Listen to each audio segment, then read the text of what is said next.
And today on the podcast, I have Professor Leon Lack, Professor Emeritus from Flinders University and the developer of the retimer glasses. So, Professor Lack, welcome. Thank you, Steve. And tell us about your journey. First of all, your career sounds quite interesting. How you came to be here. All right. Well, people will recognize that I still have an accent that is from North America, from the United States, and that's where I did my schooling near San Francisco in California, and then I went and did my undergraduate degree at Stanford University, which was pretty close to where I lived, uh, Right. and I started out as a major in engineering because I was interested in science in high school Mm. career. And engineering seemed a likely place, particularly in the developing Silicon Valley.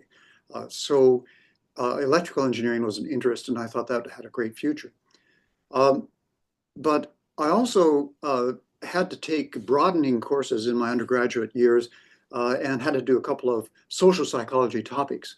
And I did psychology as one of those social psychology topics, and I got really interested in it. The statistics was easy for me because I had a more mathematical background. Mm. Uh, and I got interested in biological psychology.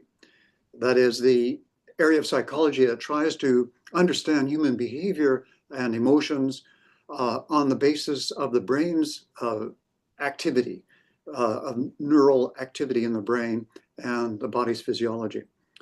And so I ended up doing a major in psychology, just enough topics in psychology to do a major.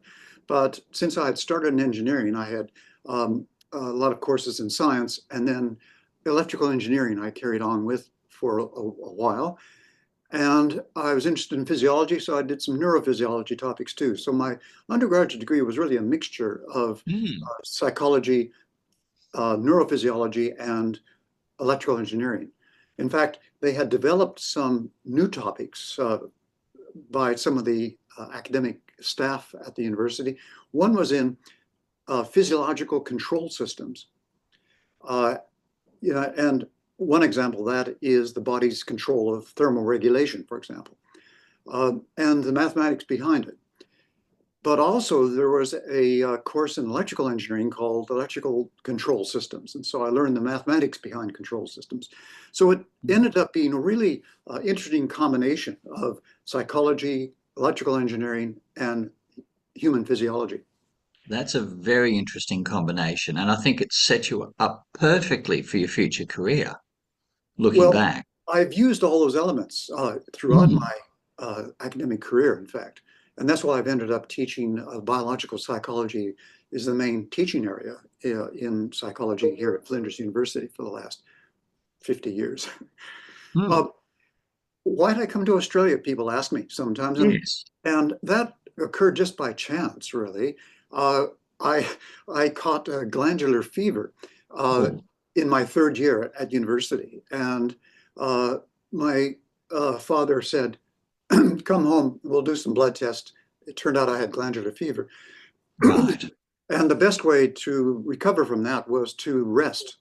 And Mm. so I took a term off university, came home, and just slept. Yeah. But gradually slept a little bit, starting out 12 hours a night and then down to Mm. 10 hours a night, 9 hours a night. And I was spending a lot of time in bed because I just felt really fatigued. Yeah. But I used that time to do some reading, and I did some reading in neurophysiology. I had a book written by Sir John Eccles, who turns out to have been a Nobel Prize winner in human neurophysiology. He's an Australian, and he was located at the ANU, at the Research Right. Institute there. Uh, and I was thinking about where I could go for postgraduate work after my undergraduate degree at Stanford. And, and so I became interested in Australia, and I actually wrote him a letter. And in those days, of course, it was on thin parchment paper, and off it Mm. went in the airmail. And Actual male. to my surprise, I got a reply back from him. A Nobel Mm. laureate, took the time to answer a mail. Um, Wonderful. to an undergraduate degree student at Stanford University. And I asked him if the ANU had a good department of biological psychology, because if it did, I'd be interested in going there and applying to go there.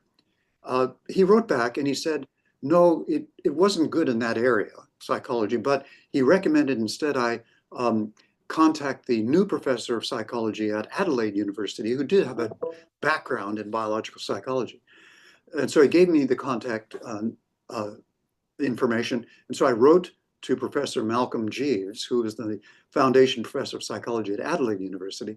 We communicated back and forth quite a bit. And he eventually offered me a position as a tutor in psychology with the ability to work my PhD.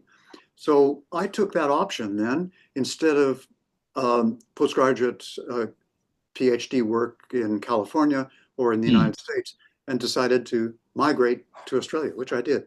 I came across Wonderful. the SS Arcadia. Ship took 3 weeks to get here across the Mm. Pacific Ocean, and arrived in Adelaide and started my PhD at Adelaide University and completed that in 1971, and then took a job at Flinders University lecturing in psychology, and I specialized lecturing in perception and biological psychology, and that's what I've been teaching ever since. But then in 1980, I went on sabbatical leave to Stanford University to one of the biological psychologists there, and Right.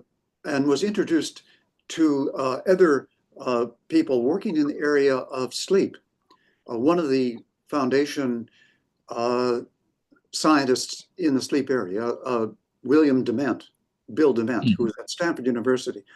And he was one of the first prominent, internationally known sleep researchers when the whole field of sleep interest and research was just beginning in the 1950s. So Dement was there in 1980. He would teach a course on sleep, which was highly popular.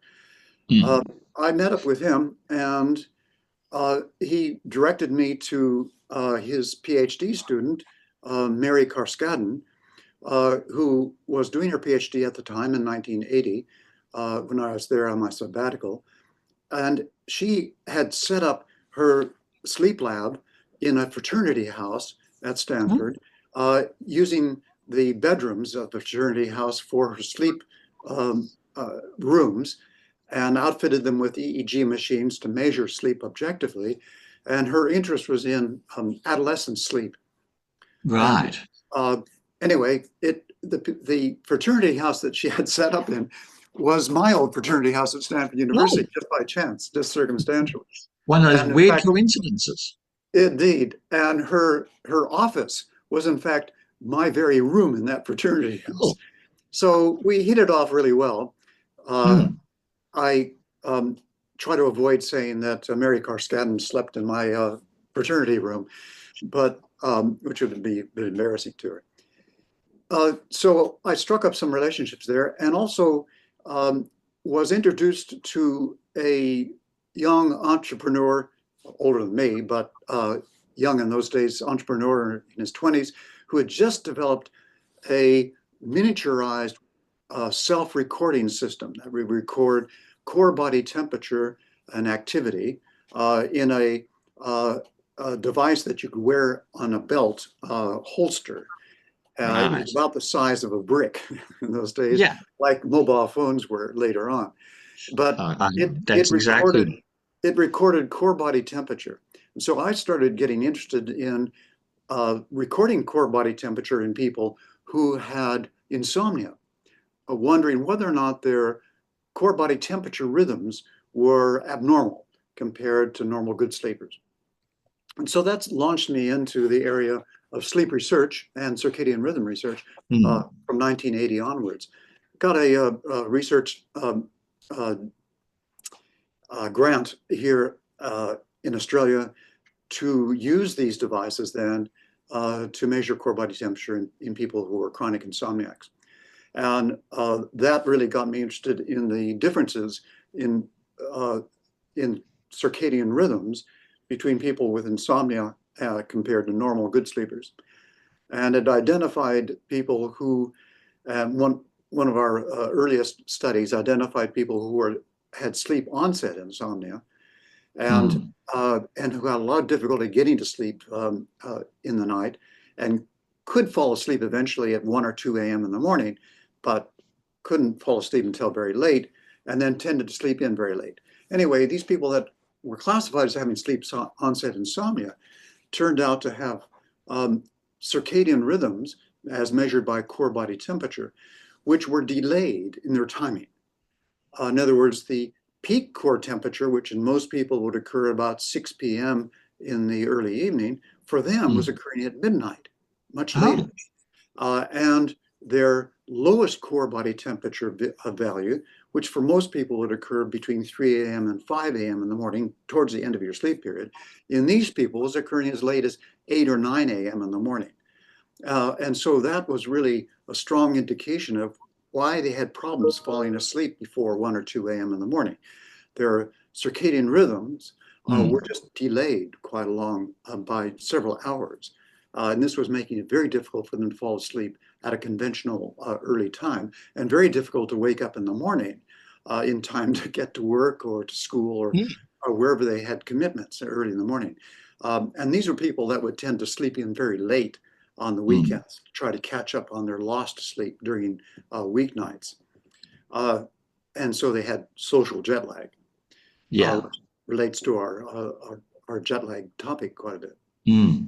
So that was really launched my career here in Australia, and interest in circadian rhythms, their strong influence on sleepiness and alertness across the 24-hour period, and how some people with some certain types of insomnia, particularly people with sleep onset insomnia, have delayed body clocks, and people who have early morning awakening insomnia, people who have no trouble falling asleep early in the night. 9 o'clock, they're starting to feel Mm. like they're passing out. They go to bed, they fall asleep Yes. in 5 minutes, but then they start waking up at 2 or 3 o'clock in the morning Oh, and have trouble maintaining their sleep. These are called early morning awakening insomnia patients. right. And it turns out they have circadian rhythms that are timed too early. So Right. their lowest point of the body temperature rhythm is not 4 or 5 a.m. or 8 or 9 a.m. as the sleep onset insomniacs, but it's more like midnight. Oh. So their body clocks are timed much earlier. This Mm. means they get sleepy much earlier than normal, and they wake up much earlier than normal. Well, we know we can retime the body clock with bright light and bright light exposure at certain times. And so it became possible then to potentially treat these people with both sleep onset insomnia and early morning awakening insomnia with timed bright light therapy. And so that was really the inspiration or the motivation for developing bright light therapy devices. Mm. Now, how to get to the retimers? Well, I had a PhD student, Professor Drew Dawson, who uh, did his PhD with me and was one of the first, in fact, probably the first that showed that exposure to bright light at certain times during the day would change the timing of the body clock. And he Right. used a single exposure of bright light over a period of 4 hours, 10,000 lux of light. And we had Right. That's he, quite intense. he captured, in the old days, we often, do things with barbed wire and other readily available tools. Uh, Mm. he, he unscrewed the very bright night lights that his parents had over their tennis court. He unscrewed Oh, one of those and brought them to the university and used as a light source. And so we had to sit people down in front of these things, only about a meter away from themselves. Uh, and because they had to sit there for 4 hours, they would get bored just in front of this light. So we had a television set. We set up that they could watch television. And in those days, we only had videotapes of movies and things like that. We could rent right. videotape shop. But the lights were right next to the TV. And we discovered later that it was actually melting the plastic sides of the TV. It was Oh so my hot. goodness. So we had to move them a little bit away. Yes. So those are the old days where we just innovated. And anyway, he was able to show that a single burst of bright light uh, at a certain time during the 24-hour period could shift the body clock later or shift it earlier in time, depending on when they got the light. And it turns out, just roughly speaking, if you get a blast of bright light in the evening, particularly late in the evening, Mm. it'll delay your body clock. And he Yeah. could show a delay of 2 to 3 hours with 4 hours of bright light. Whereas Wow. bright light administered in the morning at 7 or 8 or 9 a.m. in the morning would shift the body clock earlier in time. So his was one of the first studies really to show that. And so these lights were what are called broad spectrum lights. Mm. They were Um, white. Would have been they're white. white, basically. Yeah. So white has all the colors of the spectrum included in Mm. them, or at least fluorescent lights have high points of energy in the blue, the green, the orange, and the red areas of the spectrum. So added Yeah. together, it looks white. Yeah. Um, right. Well, we started getting interested in developing more portable and convenient sources of bright light. And Mm. because sitting in front of a really high powered light source uh, for a long time Mm. is therapy that most people are not going to stick with. No. Uh, It takes a chunk out of your day a very big to chunk sit out in of your front of a day, bright light for and, four and it's hours. and it's pretty boring. And Yeah. uh, you can read a book, or you can watch television, I guess, at the same time, but still, you have to stay in the same spot. In Mm. fact, Drew Dawson showed that just turning away by 90 degrees or moving a few meters back away from the light so decreases the light input into your eyes that it almost becomes ineffective. So you might have a bright Right. light source, but if it's not right in front of you, you're not going to have any advantage of it. Um, Mm. so we thought, a portable light source that we could ensure the light was always getting in the eyes, and one which would be convenient, that wouldn't require that somebody sit down in front of a light source that had to be plugged into the power source of the wall, would be convenient as well, and might be more tolerated and likely to be used by Mm. people in this with light Than therapy. a floodlight that you Yeah, sit in front exactly. of for 4 hours. Right. Interesting, but So not practical. that's right. So this is the 1990s after Drew Mm. did his original work, and we were starting to think about how to get a more portable light source, one would be more convenient. And it occurred to me that light emitting diodes, which were just beginning to be Yes. used in electronic equipment, little red light to indicate that your TV is on or that your Mm. computer is on or something like that. These are becoming available, and they were developing stronger LEDs with a little bit more intensity of light in them. They were very attractive for many senses because they were very efficient converters of electricity into light.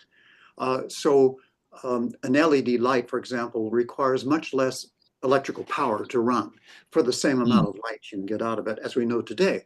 And Yeah. virtually no one has incandescent or fluorescent lights any longer. They're all No. LED lights. They last a long time. They're very efficient at converting electricity into light, and they're very robust and last a long time. That's Um, why they've taken over the lighting market, really. they've I taken mean, over the lighting market I for haven't sure. seen a tungsten filament incandescent light in such a long time. That's right. That's right. Okay, so in this endeavor to try to develop a more portable light source, um, part of the story is an anecdotal event where my daughter, who was about 10 years old at the time, had been riding her bicycle and had turned on the little rear light, little red light at the Mm. rear, because it was sort of dusk when she had been using it. And then she Yeah. stored the bicycle in the shed and then left it there.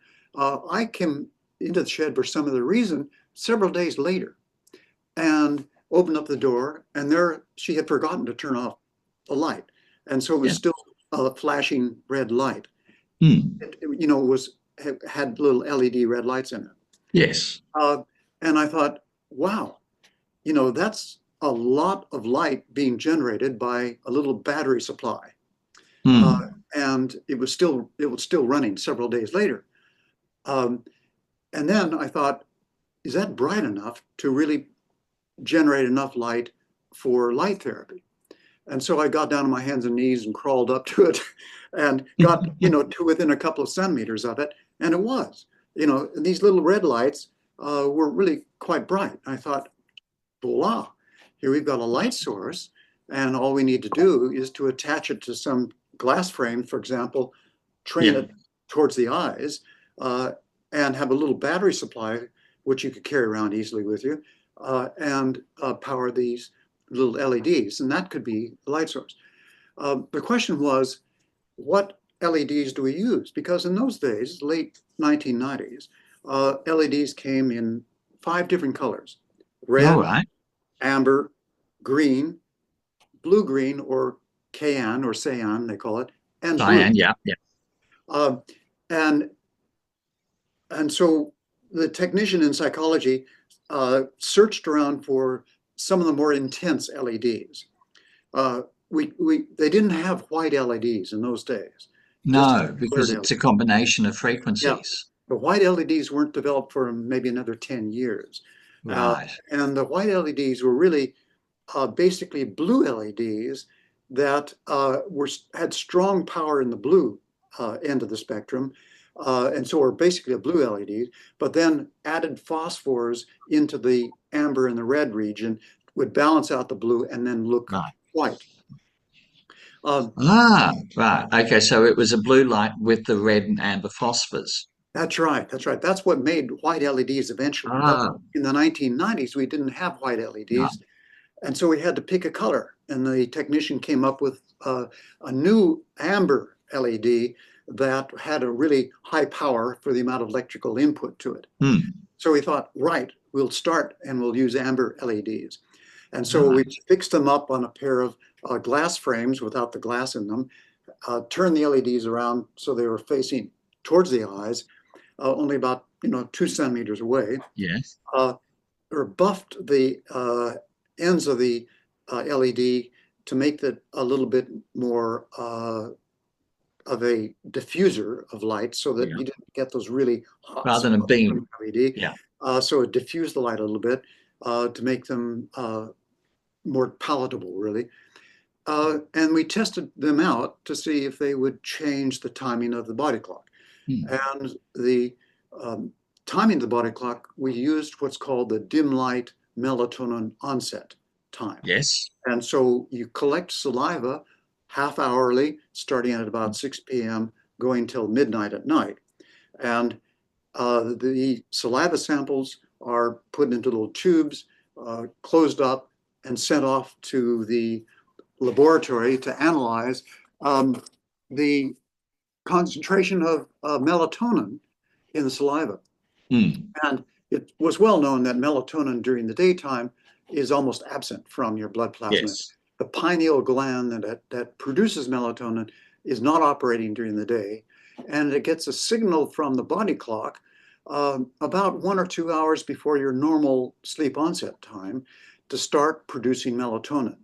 And you can pick it up in blood plasma, in Hmm. saliva, or in urine, the metabolite of melatonin.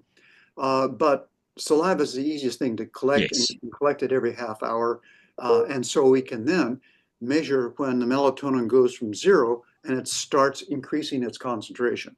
That's Yeah. called, and that can only be done in dim light. If you have bright light, it suppresses the pineal gland and the Hmm. production of melatonin. So the dim light melatonin onset was starting to become used as the best biological marker of the timing of the circadian system. And so we measured the dim light melatonin onset, and then we exposed people to these amber LED lights from midnight until 2 a.m. Hmm. And we were expecting, if it was going to be effective at delaying the body clock, that would be the best time to do it. And we could also Yeah. measure the melatonin suppression. By Yes. midnight, the melatonin levels in most people are up to high level, and we knew that light, bright white light, Suppress that. suppresses Yeah. melatonin. So we can measure the melatonin suppression figure as well. All right, so we did this experiment with, I don't know, a dozen people or something like that, and used the amber lights to test how effective they were at delaying the body clock and suppressing the melatonin. Well, to our disappointment, it didn't do anything.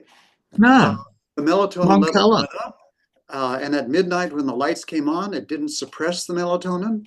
Right. Measured the melatonin, the dim light melatonin onset the next night again to see what the change in the timing would be, and there was no change. No change at all. And we thought, oh my gosh, okay, these bright amber colored LEDs had no effect on the timing of the body clock. So we Right. were the first ones really to show that the retiming of the body clock uh, required specific colors Hmm. or wavelengths to be shown, uh, which are in white light, but amber But not certainly the amber are. ones.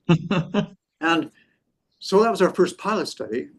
I had a PhD student that wanted to get started on a PhD project. And so the obvious question was then, what colors are effective at changing the timing of the body clock if amber is not? We knew the light intensity was strong enough if it was Hmm. going to work, but it didn't work. So she basically did the same experiment again on a group of about, I don't know, 15 young adult, you know, good sleepers. Um, and she tested them with each of the 5 different colored LEDs that were available. Uh, Right. the deep blue, the cyan, which is sort of blue-green, the Yeah. green, the amber, and the red. And so we did a phase delay study where we used exactly the same methodology. We measured their dim light melatonin onset, and then at midnight, they got exposed to 2 hours of light, either blue, cyan, green, amber, or red. And then we remeasured their dim light melatonin onset the next night to see how much delay would be caused by that. And then we did the reverse study. We exposed them to 2 hours of one of these LED colors in the morning from 7 a.m. to 9 a.m. And then we measured the change of the timing of the dim light melatonin onset in the following night. So we did a phase delay experiment and a phase advance experiment, shifting the circadian rhythm earlier. What did we find? Well, what were effective? Well, again, the amber color had no effect at all, as if there was no light there. And the red had absolutely no effect either, as if Right. circadian system was blind to the red light. It didn't produce any melatonin suppression and didn't change the timing of the body clock. Yeah. But the green, the cyan, and the blue did. The blue and the cyan, or the blue-green color, produced the most effect at phase Right. delaying and phase advancing. And the green had a little bit less effect, but still significant. Right. So that So that alerted you there was a color relationship there was a to light coloration. In fact, sensitivity. we were the first project or study to show that differential effect between different colors of light at retiming the body clock. There was 2 other studies done at about the same time, um, but they showed this differential effect between the different colors to melatonin suppression only, and found that blue and the blue-green colors were good at melatonin suppression when Hmm. melatonin levels had gone up, and that the red and the amber did not suppress melatonin. Well, we Yeah. showed that, but we also showed a retiming effect. They didn't show the retiming effect. So in effect, our study was the first to show this differential retiming effect of the different colors. Because melatonin suppression was assumed to be correlated with the retiming effect, but there's some question as to how well correlated that is. What we want was to retime the body clock, not suppress the melatonin necessarily. So we want the best color to retime the body clock. And we chose the blue-green color, which is just as effective as the blue. And we know now, after more physiological studies have been done with the retinal system, which feeds up to the body clock in the hypothalamus, what's called the suprachiasmatic nucleus Hmm. in the hypothalamus, which is considered to be the major body clock, the central clock in the circadian system. And it's the one that gives instructions to the pineal gland to secrete melatonin or start producing it. And it's the thing that produces a decrease of core body temperature. So it sort of is the overall director of this orchestra of circadian rhythms, keeping everybody basically together. And so if you affect the SCN or suprachiasmatic nucleus and its timing, you affect the whole circadian system. Hmm. And so the blue-green light was the color that we chose. It's a little bit more tolerable than the pure blue light, but it's just as effective in terms of retiming the body clock. Yeah. And so we then eventually got a company to make up the retimer glasses with the blue-green LEDs in them. And subsequent studies have shown that the retimer devices can phase delay the body clock, just like our original pilot projects showed, and they can phase advance the body clock in exactly the same way. They are now being used in lots of different studies for lots of different body clock disorders, and even disorders of Parkinson's disease. There's some indication that bright light therapy in the evening is good for improving the sleep and reducing Parkinson's symptoms. So improving, it doesn't treat the Parkinson's disease. It probably can't be stopped in its progress, but you can improve their lives by using bright light therapy in the evenings. And hopefully someday the retimers will be used in these patients to show that it can be an effective, at least symptomatic treatment of Parkinson's disease. It's interesting that at first there was a failure with the amber lights. The amber lights did not have the effect. And now we know it's that deep cyan sky blue color that seems to be effective. And I was reading some work where in the early days they used white light, and the deep blue light actually damages the eyes in large amounts. Yes, well, that was one reason that we opted for the blue-green light rather than the blue Mm, light. There was some discussion about the quote blue light hazard. That really hasn't evolved as being an issue in the mm, long run. A few early studies with nocturnal white mice uh, yeah. and some rodent studies with high intensity blue light found some physiological changes in the retinas of those animals. We still don't know if that actually had a functional impairment or whether or not that change was permanent and might have Yeah. affected their vision. But it's very unlikely that the Mm, level of light used in the retimers would have any yeah. effect. We're talking about 500 lux Mm, of light in the middle of the spectrum, which the eyes are specifically designed to accept and be sensitive to change the body clock timing. It's at a level of intensity many, many, many times below what you mm, would get if you just walked outside into the sunshine, for example, and looked yeah. up at the blue sky, where you get, 10 to 50,000 lux of blue light there. Yeah.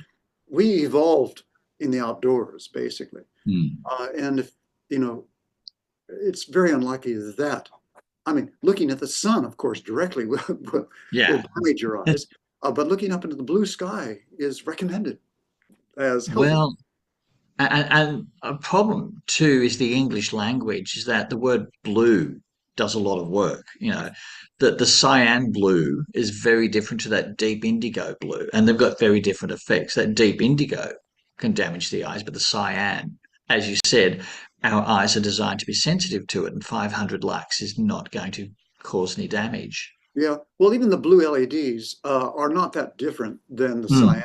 Mm, The maximum energy levels in the blue LEDs are about 475 nanometers to 480, and the cyan is about 500. And so Yeah. it's not very far No. across the visible spectrum from that. What we're talking, if we get down to 400 nanometers, getting towards the ultraviolet, uh, Right. the energy levels of those wavelengths are a little bit higher, and Right. so have potential, perhaps, if you're in that context for a long period of time and a high intensity, to be, a little bit concerned about how it might affect the eyes. So But again, yeah, that right deep in the sort middle of of the visible violet color, spectrum. really. Sorry? That deep violet color, really. Yeah, yeah. The deep blue of the blue LEDs is just Yeah. a Yeah. deep sky blue, basically. Yes. And I give out the retimer when I go to networking events. I get people to try it on, try a pair of, and I say to them, it's like having a shot of coffee. And some people are very sensitive to, like, oh yes, that's really strong, and other people don't seem to notice it as much. It's quite interesting when Hmm. people try it on. Some people can feel, oh, this is waking me up. This is, you know, Yeah, well, there is quite a bit of research now looking at the effect of bright light to have an immediate effect on arousal levels. And mm, I think particularly at nighttime, when your own melatonin is being secreted, the yeah, effect of suppressing that melatonin plus the input of more stimulation to the brain, I mm, think can have a mild alerting effect. And I think there's some good objective evidence now that it improves cognitive performance significantly, not dramatically, but mm, noticeably, as if you had a cup of tea or a cup of coffee. yeah, Um, uh, so it has an immediate effect to increase your alertness, and it has a longer term effect to change the timing of your body clock, depending on when you get it. If you wear the retimers in the middle of the day, when there's a lot of sunshine about, it won't change the timing of your body clock at all.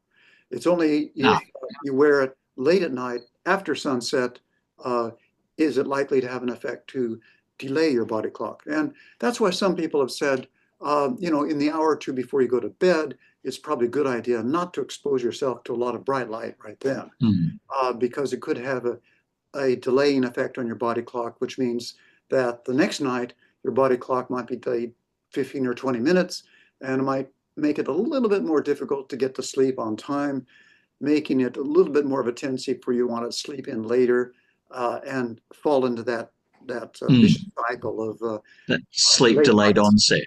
Yeah. I know only too well. You I might have, suspect too it might be that because I'm usually getting people to try it on about 8 o'clock at night, 7, 8 o'clock at night. Some people's melatonin might be kicking in and some not, depending on their yeah, chronotype. yeah, And I suspect the morning chronotypes whose melatonin's kicking in, that wakes them up. Whereas the evening types, it's not going to have an effect no, because the melatonin's not kicking in yet, yeah. not at 8 o'clock. So I think I could be wrong, No, but I think that would be predicted. Yeah. yeah, And in that's fact, what makes sense to me.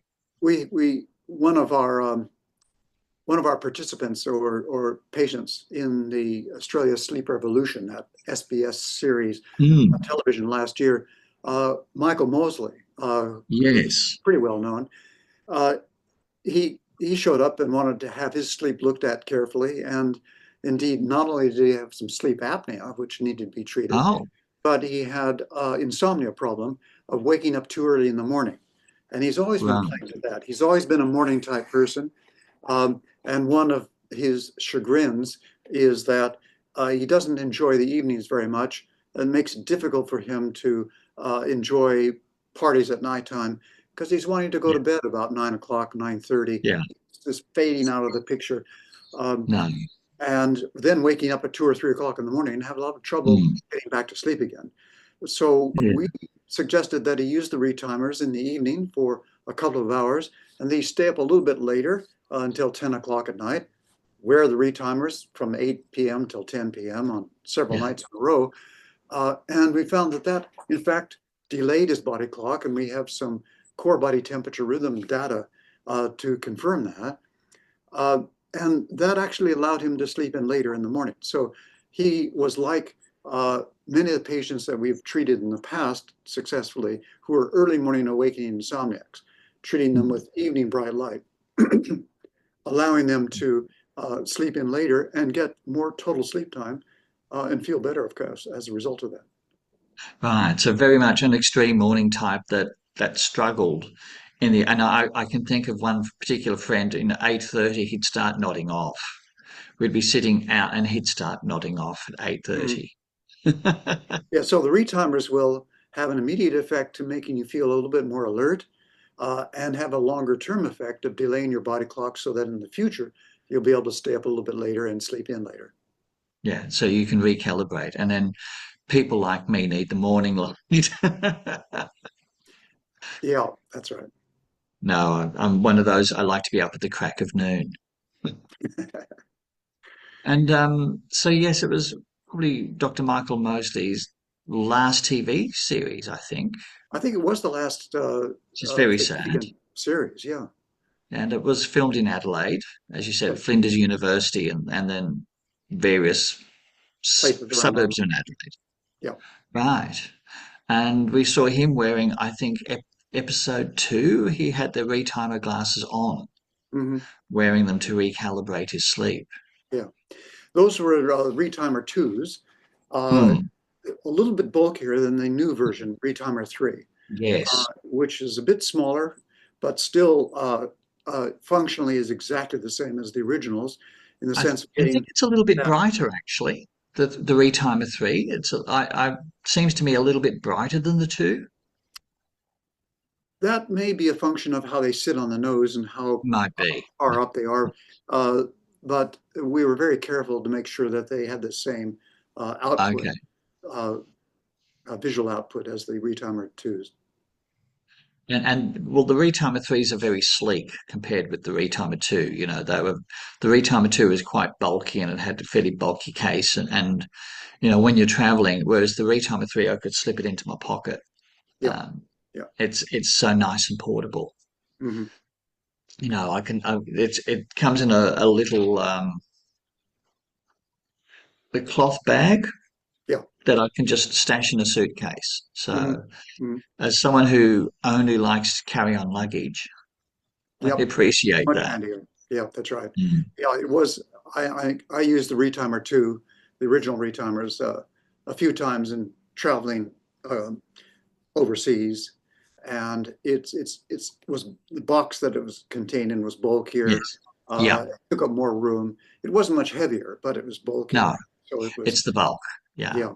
Whereas So now, yeah, you can just stick it in your pocket basically, that's it. Yeah. And and it's just much really, more convenient. and you can carry it around with you, and it's just so much easier. Yeah. So, well, Uh, thank you. Anything else you wanted to talk about? No, I think that's covered everything that we want to discuss. So thank you very much for joining me here on the podcast. And I look forward to seeing what our viewers think. Thank you once again for your time. You're most welcome, Steve. Good to talk to you.